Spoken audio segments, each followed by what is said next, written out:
Hello there, thank you for coming to this tutorial on how to make an earth out of old newspapers.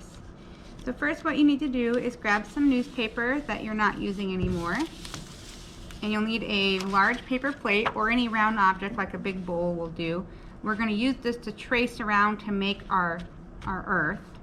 You need some liquid watercolor in green and blue. If you don't have liquid watercolor, you could always use green or blue food coloring as well, mixed with a little bit of water. You need to have some scissors and paint brushes and some glue.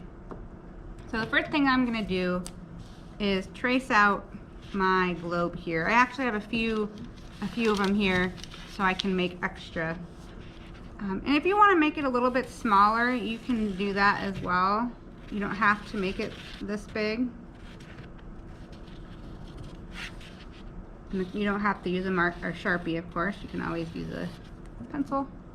Okay, so we want to go ahead and cut this out. Now newspaper might be tricky for little ones to cut out because it's so thin, so they might need help with this. But it is good practice for cutting. And you can always give them the outsides for the little ones to practice on.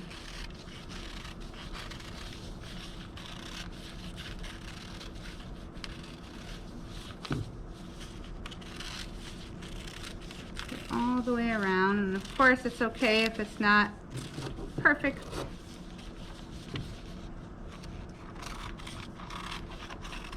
Okay, so there is my earth. If you want to try to pick a side that doesn't have as much big photos on it, if you can, I'm going to choose this side. So then what I'm going to do is I'm going to just draw my land masses. It doesn't have to be perfect. You don't have to find a map or a globe and look at this. Just make just a few land masses here.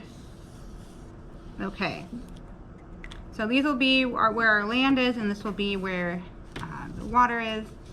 Now if you want to put it back on top of something before you paint, you can. You don't have to. It might be a little bit more difficult to get it off the table, but you should, either way, you should be able to be okay.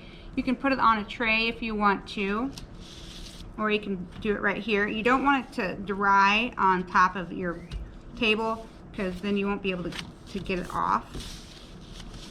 So taking I would recommend pouring these into a little container, but I'm just going to, for demonstration purposes, I'm just going to dip in here and I'm going to color.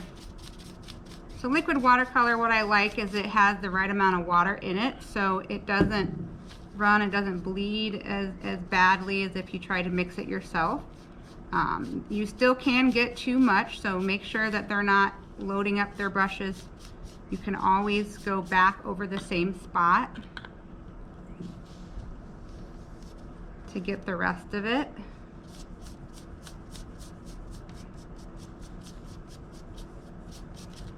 I'm going to turn mine around. So you just keep continuing to do this until you have all of your land masses nice and green. If you don't want to do this with paint at all, you can always just do it with markers as well. It won't have the same watercolor effect to it, but it also won't have the same drying time. So if you're short on time or you want to get something done a lot quicker, go ahead and use some markers. Okay, and then you want to get your blue area, so find some blue. So just make sure you color all of this. And again, you can always come back in and put more paint on. You don't want to put too much where it's sitting in one spot because you might rip your newspaper. And it's really pretty where the colors try to kind of blend together toward where the land masses are, and that's okay. It's okay if it blends together a little bit.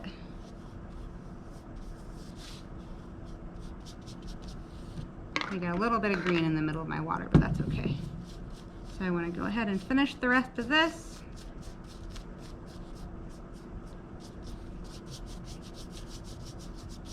Okay, and now you want to just wait for this to dry. If you are impatient, you can get out a hair dryer and blow it dry.